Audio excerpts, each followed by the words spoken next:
นฐานตำนานบุญอุ่นกายจิตหมู่มวลมิตรสายทานใจที่ใฝ่ฝันหวังปาฏิหาริย์ผ่านใจคนอเนกอนันต์ก่อสร้างสรรค์วันเปิดบุญให้อุ่นใจเมื่อมาถึงวันนี้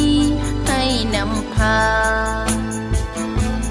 เหล่าประชาความศรัทธาน่าเลื่อมใส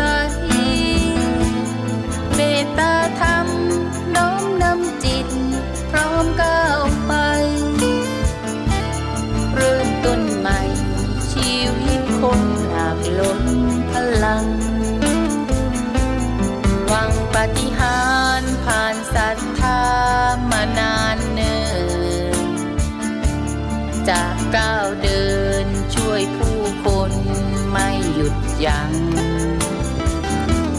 หวังนาคาปาฏิหาริย์เต็มกำลังไม่หยุดยั้งหนทางเดินเกินใจคุณ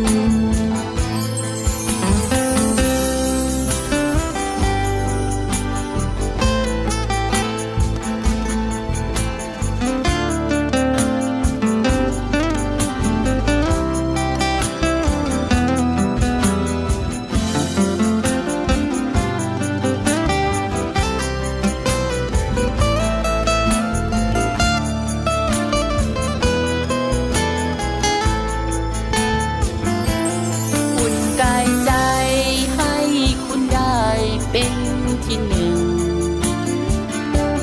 อย่างสุดซึ้งที่ตรึงใจให้เสมอหวังนาคาปาฏิหาริย์ที่ผ่านเจอสุขใจเสมอได้ช่วยคนให้พ้นภัย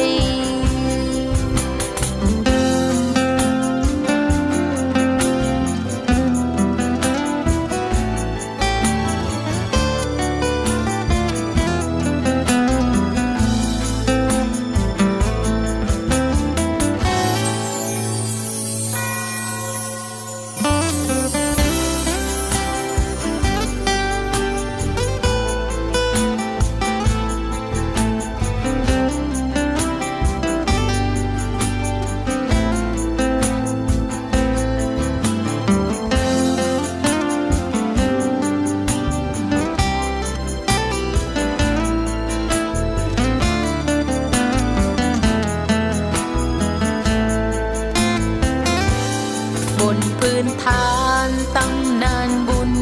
อุ่นกายจิตหมู่มวลมิตรสายทานใจที่ใฝ่ฝัน